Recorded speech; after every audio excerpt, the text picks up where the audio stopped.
Hey YouTube, Twig here, bringing you guys my Ghostrick deck profile for March 2017. This is sort of a budget version of the deck. I'll also be explaining cards to take out for more meta cards, if you want to say it like that, at the end of the video. But like I said, it's a really cool deck that involves basically setting your opponent's monsters face down and then either attacking them directly for game or going off different combos that involve setting your opponent's monsters and then having your Ghostrick monsters be summoned by having another Ghostrick monster on the field. So let's go ahead and jump right into the deck profile. I run 3 Ghostrick Mary. Now, my ratios for Mary and Lantern have been on and off. I've been going 2 Mary, then 3 Lantern, then going back and forth. But for now, I'm sticking with 3 Mary. It cannot be normal summoned unless you control a Ghostrick monster. That's the main effect for all the Ghostrick monsters. And once per turn, you can change this card to face down defense position. And when you take damage, you can discard this card to special summon 1 Ghostrick monster from your deck. In face down defense position, you can only use this effect once per turn. So I like Mary just for that special summon effect. It has the power, the hand trap effect, which I enjoy, which gets you the Ghostrick monster you need for depending on what situation you're in at the moment, which is what I like to run 3 of her about. 2 Ghostrick Lantern, like I said. I might even bump this card up to 3, but for now I like it at 2. It cannot be normal summoned, same effect as the other Ghostrick monsters. Once per turn, you can change this card to face down defense position. When an opponent's monster declares a direct attack, or when a Ghostrick monster you control is target for an attack, you can negate the attack, and if you do, special summon this card from your hand and face down defense position. It's really why I like this card at 2. It's more of a hand trap stall mechanic more than an actual one to go off of plays for the Ghostrick deck, which is why I might just keep it at 2 for now. But like I said, I've been going on and off trying to, just test what I like the most, because that's the one thing that Ghostricks go off of the most, is using their own effects to stop their opponent's plays without having to rely too much on back row and stuff like that. And I run 3 Ghostrick Jiangshi. This one's really vital for the deck. Basically, you can change this card to face down present position once per turn, and when this card is flipped face up, you can add 1 card from your deck to your hand, 1 Ghostrick monster whose level is less than or equal to the number of Ghostrick monsters you control. You can only use this effect once per turn. So he's your searcher, basically, and with good defense stats, basically a good card to rely on face down, and then getting the search off that way. Plus, the level 3 Ghostrick monsters are the ones you use to go into your main Ghostrick Exceed monster, which is Alucard, and from there, Alucard can be used to overlay into your other Ghostrick monsters like Angel of Mischief, and then your other Exceed monsters that you rely on are your level 1 Ghostrick monsters.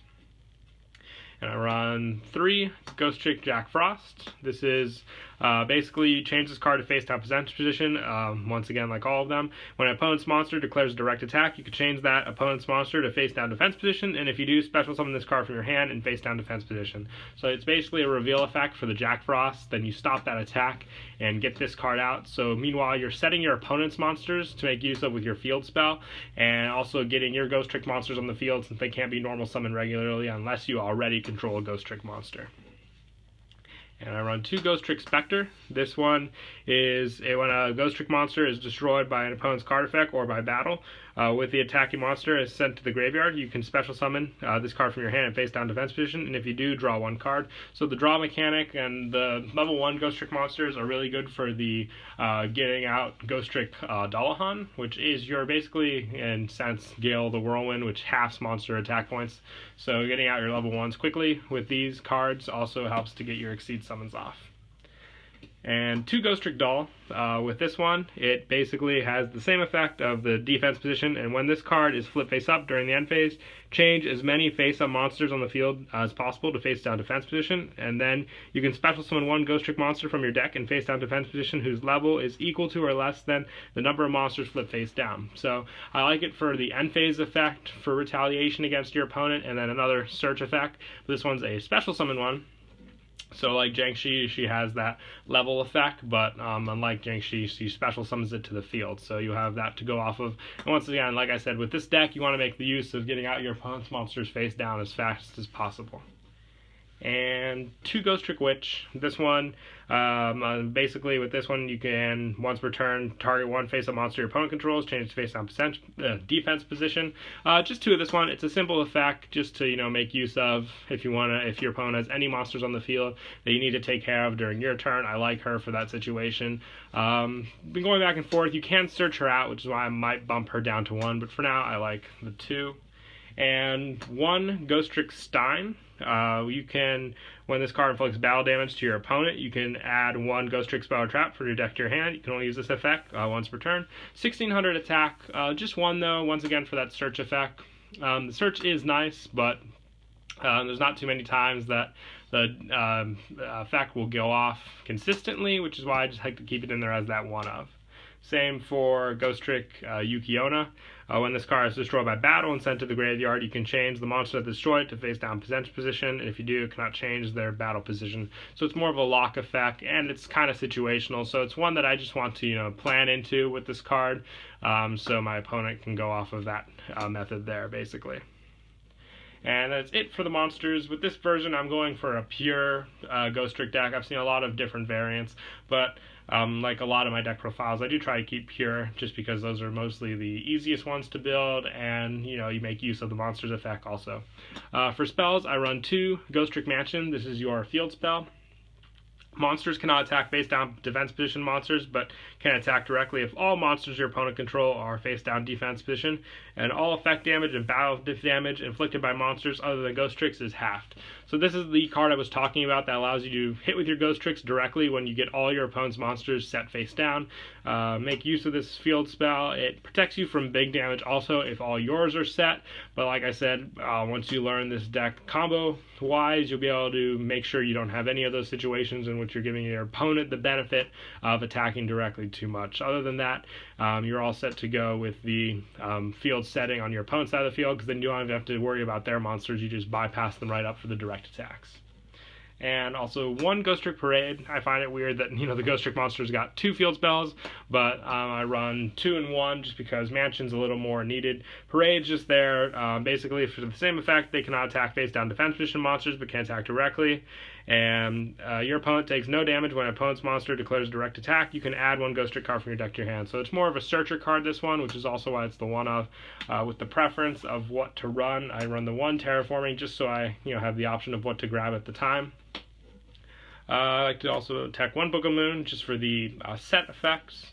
Get my opponent's monsters set a little quicker than sometimes some of the Ghostrick effects just by chaining this. Sometimes the other book also helps. I can't remember the name. I want to say Tayo, but Tayo's the unflip one. Book of Eclipse, I think is what it's called. But sometimes that one adds draw power to your opponent, which is what I don't prefer to do either at times. 2 Pot of Duality, just so I can get some search off faster for what I need. I don't have to special summon too quickly with this deck, so that's why I like just taking 2 of these in. 3 Allure of Darkness. All the Ghostricks are dark, so you can make use of the milling with this added into the deck.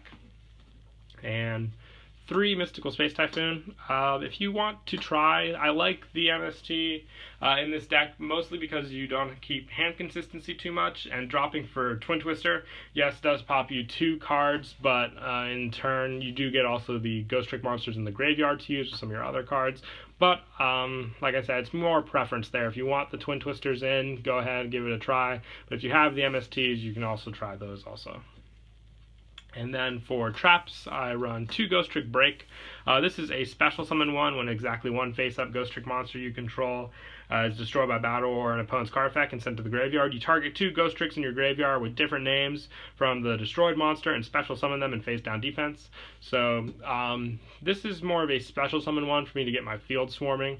I like it, but if I were to run, like I said, the more meta-based cards, if you have the Quaking Mirror Force, I would take those and take these 2 out and put those 2 in replace, just because Quaking Mirror Force allows you to set all your opponent's monsters when they attack. The attack position ones go to face down defense and they can't be changed. So you're basically setting up your opponent for exactly what you want against the Ghostrick deck, which is why that'd be a good swap for that. And guaranteed, definitely run 2 Ghostrick Scare. Target any number of face-down defense monsters you control, change them to face-up defense. Count the number of Ghostrick monsters among them, and if you do, change up to that many face-up monsters your opponent controls face-down. So it gives you the face-up that you need, and then switches your opponent's face-down. It's a trap, so you can react very good to that as a back row, basically when they try to attack, and stop their play right then and there. And 1 Ghostrick Go Round. This is a continuous trap card, and all these are searchable with Ghostrick Stein, if you can get that off. Once per turn during the battle phase, you can activate one of these effects. Target 1 Ghostrick monster you control, change that target to face-down defense, and if you do, change 1 face-down defense monster your opponent controls to face-up attack position.